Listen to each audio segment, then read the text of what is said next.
तो बच्चों अगला साल भी आपके लिए काफ़ी स्पेशल होने वाला है अगर आप सीबीएसई बोर्ड से पढ़ाई कर रहे हो और क्लास 9th से 12th के स्टूडेंट हो, क्योंकि सीबीएसई इस साल 2021 से 22 सेशन में आपके लिए 2 एग्जामिनेशन कंडक्ट करने जा रही है। 9th 10th 11th और 12th चारों क्लासेस के लिए सेम स्कीम लागू होगा। 2 एग्जामिनेशन कंडक्ट करेंगे, टर्म 1 एंड टर्म 2। इससे आपको कैसे बेनिफिट होगा और ये आपके लिए काफ़ी स्पेशल कैसे समझेंगे इस वीडियो में। So hey guys, welcome to my YouTube channel back to basic and congratulations to all of you. चलो शुरू करते हैं। देखो यार, आप लोग का सबसे बड़ा कंप्लेन यही था जो बच्चे 10th के हैं या 12th के, कि पिछला जो बैच था वो तो निकल गया, कोविड की वजह से उनका एग्जाम नहीं हुआ, इंटरनल असेसमेंट में उन्हें अच्छे मार्क्स मिल जाएंगे। तो देखो, जो बहुत ज़्यादा ब्रिलियंट बच्चे थे उनको तो थोड़ा लॉस हुआ, क्योंकि बहुत सारे बच्चों का ड्रीम होता है हम 99% लाए, 98 लाए, 90 100 का 100 लाए, लेकिन जो एवरेज स्टूडेंट थे उनको काफ़ी फायदा हुआ और जो बिलो एवरेज थे उनको और फायदा हुआ। तो बहुत सारे बच्चों का ये भी ड्रीम था कि अगले साल भी कुछ ऐसा ही हो, लेकिन ऐसा तो नहीं होगा। लेकिन सीबीएसई ने 4 तरह के मार्किंग स्कीम बनाए हैं कोविड को ध्यान में रखते हुए, क्योंकि ये कोई गारंटी नहीं है कि इंडिया में थर्ड वेव नहीं आएगा, कभी भी आ सकता है। और एक्सपर्ट्स इसके बारे में चेतावनी भी दे रहे हैं कि इंडिया में थर्ड वेव कभी भी आ सकता है। तो इसको ध्यान में रखते हुए सीबीएसई ने पहले से ही अपनी तैयारियां पुख्ता कर ली है। अभी हम समझेंगे कि क्या क्या होने वाला है। तो आपको जो बोर्ड का एग्जाम होता था 10th में और 12th में, ठीक है, तो एक ही बार होता था, ठीक है। आपका फाइनल सेमेस्टर एक ही बार होता था और उसी के बेसिस पे आपके मार्क्स बनते थे, उसी के बेसिस पे आपका रिजल्ट बनता था। लेकिन इस बार 9th 10th 11th और 12th चारों क्लासेस के लिए 2 एग्जामिनेशन एक साल में होंगे और दोनों के मार्क्स जो होंगे वो फाइनल रिजल्ट में जुड़ेंगे, जैसे SA1 और SA2 होता है एज यूजुअल। लेकिन इसमें इंटरेस्टिंग क्या है? इंटरेस्टिंग ये है कि ये क्वेश्चन, जैसे SA1 में आपका क्वेश्चन स्कूल सेट करता था, इस बार ये क्वेश्चन स्कूल सेट नहीं करेगा, क्वेश्चन सीधा बोर्ड से आएगा। और सबसे बड़ी बात है कि बिल्कुल वैसा ही होगा जैसे कि स्कूल आपके सेट करते, यानी कि क्वेश्चंस काफ़ी इजी रहने वाले हैं। देखिए, सबसे पहले समझिए टर्म 1 एंड टर्म 2। मैंने बताया कि आपके 2 एग्जामिनेशन होंगे। तो टर्म 1 में 50% सिलेबस से क्वेश्चन आएगा, जैसे कि मान लो कि फिजिक्स में आपके 6 चैप्टर हैं, ठीक है, तो 3 चैप्टर से आपका टर्म 1 में आएगा और अगले 3 चैप्टर्स टर्म 2 से आएगा, ठीक है। क्योंकि आप 10th बोर्ड के एग्जामिनेशन देते हो तो आपको हल्का सा डर रहता है कि पूरे बुक से पूछा जाएगा। इस बार वैसा नहीं होगा। अगर टर्म 1 टर्म 2 अपने निश्चित समय पे होता है तो टर्म 1 में 50% सिलेबस से क्वेश्चन आएगा और अगले 50% सिलेबस से टर्म 2 में आएगा। Term 1 fully objective based questions होंगे, MCQ मल्टीपल चॉइस क्वेश्चंस होंगे।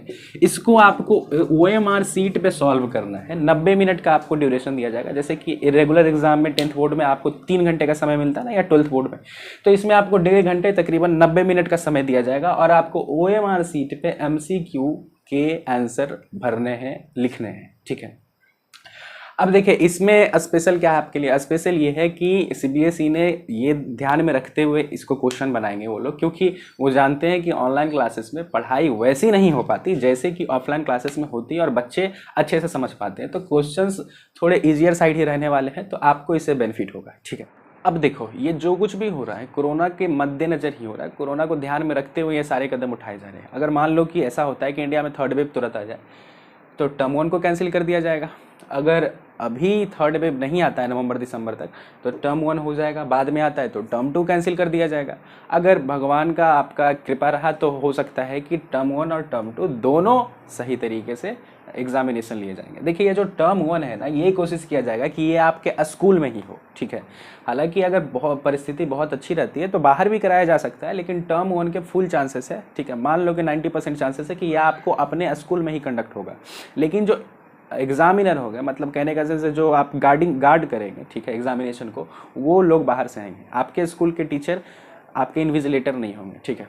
तो इसको आप ध्यान में रखिएगा। हालांकि क्वेश्चंस बहुत ज़्यादा टफ नहीं आएंगे इसमें, क्योंकि ये ऑनलाइन क्लासेस के आधार पे ही देख के उसके मद्देनजर ही बनाया जाएगा। क्वेश्चंस को काफ़ी टफ नहीं किया जाएगा, ठीक है।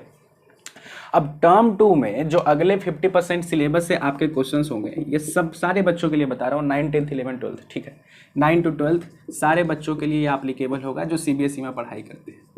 तो जो टर्म 2 में आपका रेस्ट 50% सिलेबस से जो क्वेश्चंस आएगा ये ऑब्जेक्टिव बेस्ड नहीं होगा। अगर टर्म 2 होता है तो ये ऑब्जेक्टिव बेस्ड नहीं होगा, बल्कि ये रेगुलर सब्जेक्टिव बेस्ड क्वेश्चंस होंगे, ठीक है। डिटेल में जो आप लिखते हो ना आंसर्स, ठीक है, वो सारे क्वेश्चंस होंगे। अब आप में से बहुतों के मन में ये सवाल उठ रहा होगा कि ये टर्म 1 और टर्म 2 होगा कब, क्योंकि अगस्त तो ऑलरेडी हो चुका है। तो टर्म 1 वो लोग का कहना है, सीबीएसई वालों का कहना है कि टर्म 1 हम लोग कोशिश करेंगे कि नवंबर से दिसंबर के बीच में कंडक्ट करा लिया जाए, ठीक है। तो अभी भी आपके पास 2-3-4 महीने का समय है। वहीं पे टर्म 2 के लिए उनका कहना है कि इसको हम मार्च से अप्रैल के बीच में कंडक्ट कराएंगे। जैसे आमतौर पे होता है मार्च से अप्रैल के बीच में सीबीएसई की परीक्षाएं होती हैं, तो उसी तरीके से टर्म 2 को वो लोग मार्च से अप्रैल के बीच में ही कंडक्ट कराएंगे। इस बार आपको ध्यान देना है कि 9th वाले और 11th वाले दोनों के लिए मैं कह रहा हूँ, 10th और 12th का तो बोर्ड होता ही है, तो एज यूजुअल उनके लिए तो है ही, 9th और 11th वालों के लिए भी सेम चीज़ लागू होगा, उनके लिए भी वही चीज़ होगी। और क्वेश्चन सीबीएसई बोर्ड सेट करेगा, आपका स्कूल सेट नहीं करेगा, तो हल्के में मत लेना। और इन्विजिलेटर भी बाहर का ही होगा। तो ये जरूर है कि ये सारा क्वेश्चंस ऑनलाइन क्लासेस को ध्यान में रखते हुए सेट किया जाएगा, कुछ ज़्यादा टफ क्वेश्चंस नहीं होंगे। मगर ऐसा भी नहीं है कि आपको बिल्कुल भी नहीं पढ़ना है, आप आराम से पास कर जाओगे। तो मेहनत तो आपको करना ही पड़ेगा। अगर आपने ऑनलाइन क्लासेस में लापरवाही बरती है, फिर भी आपको अपने साइड से मेहनत करना पड़ेगा, अच्छा खासा मेहनत करना पड़ेगा। कोविड को लेकर अनिश्चितता बहुत ज़्यादा है, यानी अनसर्टेनिटी काफ़ी ज़्यादा है कि कब क्या होगा किसी को कुछ भी पता नहीं है। इंडिया में सेकेंड वेव किसी ने इस तरीके से एक्सपेक्ट नहीं किया था कि इतना खतरनाक महामारी के रूप में आएगा। तो सीबीएसई ने भी इसके लिए तैयारियां कर रखी है। उन्होंने पहले से ही सोच रखा है कि किस परिस्थिति में उन्हें क्या करना है। जैसे मान के चलते हैं कि टर्म 1 के टाइम स्कूल खुले रहते हैं, ठीक है, टर्म 1 के टाइम स्कूल खुले रहते हैं और टर्म 2 के टाइम भी स्कूल खुले रहते हैं, यानी कि सब कुछ एज यूजुअल रन करता है और इंडिया में थर्ड वेव नहीं आता है। तो ऐसे कंडीशन में टर्म 1 तो प्रोबेबिलिटी है कि स्कूल में होगा, हो सकता है कि बाहर भी हो, लेकिन ज़्यादा प्रोबेबिलिटी है कि स्कूल में होगा और इन्विजिलेटर बाहर के होंगे। लेकिन टर्म 2 तो आपको स्कूल से बाहर ही कंडक्ट कराया जाएगा, अगर सारी परिस्थितियाँ समान रहती है तो। और आपका मार्किंग स्कीम में क्या होगा कि 50% टर्म 1 से और 50% टर्म 2 से आपको देकर रिजल्ट बना दिया जाएगा, ठीक है। आपका यही मार्किंग स्कीम रहेगा अगर टर्म 1 और टर्म 2 दोनों कंडक्ट होता है तो। अब अगर इन केस मान के चलते हैं कि टर्म 1 कंडक्ट हो गया और टर्म 2 कंडक्ट न हुआ, तो उस वक्त क्या होगा। अब देखिए, जैसा कि आपको पता है कि इंडिया के बहुत सारे स्टेट्स में अभी भी लॉकडाउन लागू है, ठीक है। तो मान के चलते हैं कि टर्म 1 तक लॉकडाउन बहुत जगह पे लागू रहे, कोरोना उतना अच्छे से कंट्रोल में ना आए, तो टर्म 1 तो नहीं हो पाएगा। तो सीबीएसई ने इसके लिए भी पुख्ता तैयारियां कर ली है कि टर्म मतलब उन्होंने ऐसी तैयारियां की हैं कि जरूरत पड़ने पे ये जो टर्म 1 टर्म 2 है ये घर से भी दिया जा सके। आप इसको समझिए, अगर मान लेते हैं कि टर्म 1 तक लॉकडाउन रहता है तो टर्म 1 के पेपर्स जो होंगे ये आपको ऑनलाइन लैपटॉप पे या मोबाइल पे आपके ले लिए जाएंगे, ठीक है, सीबीएसई के द्वारा। तो टर्म 1 के समय तो आपका लॉकडाउन है और इसके जो पेपर्स हैं ये सारे आपके ऑनलाइन हो गए, या तो घर पे या ऑफलाइन हो गए, या स्कूल में कुछ देर के लिए आपको बुलाया गया कोविड गाइडलाइंस के तहत, तो आपने कोविड गाइडलाइंस पूरे पालन करते हुए आपको बुलाया गया और टर्म 1 का पेपर आपके स्कूल में ही हो गया, स्कूल के इन्विजिलेटर रह गए, अगर ऐसा परिस्थिति आता है तो। लेकिन इस पर ज़्यादा विश्वास तो नहीं होगा। लेकिन टर्म 2 के समय सब कुछ सही से चला, ठीक है, टर्म 2 के समय सब कुछ सही से चला, तो इसके एग्जामिनेशन एज यूजुअल लिए जाएंगे जैसे कि आपको बोर्ड लेता है, ठीक है।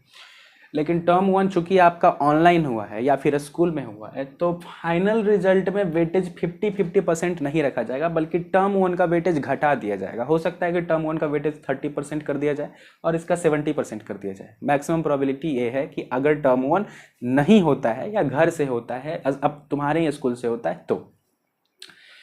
अब तीसरा ये भी हो सकता है कि टर्म 1 हो जाए, क्योंकि अभी स्थितियां धीरे धीरे कंट्रोल में आ रही हैं। इंडिया में कोरोना के केसेस काफ़ी घट चुके हैं, 50,000 से नीचे आ चुके हैं, ठीक है। तो अगर टर्म 1 आपका हो जाता है, ठीक है, कोविड अभी कंट्रोल में, टर्म 1 आपका हो जाता है, लेकिन टर्म 2 के टाइम अगर थर्ड वेव आ गया तो उस केस में क्या होगा। तो देखिए, टर्म 1 अगर आपका हो जाता है तो टर्म 1 के मार्क्स और इंटरनल असेसमेंट के आधार पे आपका रिजल्ट बना दिया जाएगा। अब ये इंटरनल असेसमेंट क्या है, जैसे 10th वालों का हो रहा है और 12th वालों का हो रहा है इस ईयर, उसी तरीके से आपका भी इंटरनल असेसमेंट होगा। हालांकि इंटरनल असेसमेंट के लिए भी सीबीएसई ने गाइडलाइंस जारी किए हैं। उन्होंने कहा है कि 3 पीरियोडिक टेस्ट लेने होंगे, फिर आपका फोर्टनाइटली वीकली जो भी टेस्ट होता है वो सब, और कुछ प्रोजेक्ट के मार्क्स, इनरिचमेंट के मार्क्स, पोर्टफोलियो के मार्क्स, आपके कम्युनिकेशन स्किल्स के मार्क्स। तो उन्होंने इंटरनल असेसमेंट का भी एक अपना गाइडलाइंस इशू किया है, गाइडलाइंस जारी किया है कि किस आधार पे इंटरनल असेसमेंट में किस आधार पे आपको मार्क्स मिलेंगे। तो अगर ऐसा होता है कि आपका टर्म 1 कंडक्ट हो जाए और टर्म 2 ही कंडक्ट ना हो, ठीक है, तो टर्म 1 के मार्क्स और इंटरनल असेसमेंट के आधार पे आपका फाइनल रिजल्ट तैयार हो जाएगा। और अगर परिस्थितियां एकदम वर्स रहती है, मतलब कि कोविड कंट्रोल में बिल्कुल नहीं आता है, लोगों को घरों में ही रहना पड़ रहा है, ठीक है, टर्म 1 और टर्म 2 दोनों तक, तो ऐसी परिस्थितियों के लिए भी सीबीएसई ने सोच के रखा है कि टर्म 1 और टर्म 2 अगर बच्चों को ऑनलाइन देना पड़े तो ऑनलाइन ही देंगे, और फिर इंटरनल असेसमेंट के आधार पर, जैसे इस साल हुआ है, ठीक है, इंटरनल असेसमेंट के आधार पे आपके फाइनल रिजल्ट बन जाएगा, लेकिन उसमें टर्म 1 और टर्म 2 का भी मार्क्स जुट जाएगा जो आपने ऑनलाइन अपने घरों से दिया होगा।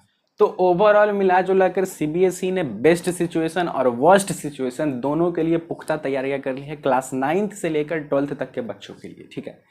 तो congratulations to all of you. इस बार आपको बहुत बहुत ज़्यादा प्रेशर नहीं पड़ेगा। अगर आपका टर्म 1 टर्म 2 दोनों भी होता है तो भी आपको ज़्यादा प्रेशर नहीं पड़ेगा, क्योंकि टर्म 1 में आपके ऑब्जेक्टिव सवाल आएंगे और सवाल बहुत ज़्यादा डिफिकल्ट नहीं होंगे, और टर्म 2 के लिए सिलेबस आपका 50% ही रह जाएगा। और अगर आपके स्कूल खुल जाता है तो टर्म 2 के लिए आप तैयारी भी अच्छे से कर पाओगे ऑफलाइन क्लासेस में।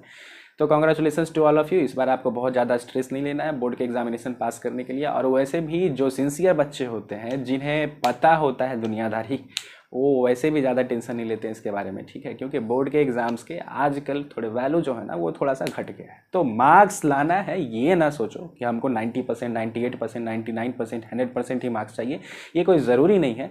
आप अपने पढ़ाई पे ध्यान दीजिए, आपका जो काम है वो कीजिए, आप एक्सेलेंसी की ओर जाइए, मार्क्स की चिंता मत कीजिए। मार्क्स की चिंता करना ठीक होता भी नहीं है, ये एक तरह के समझो कि एक माया जाल में ही तुम फंसते जाओगे, ठीक है।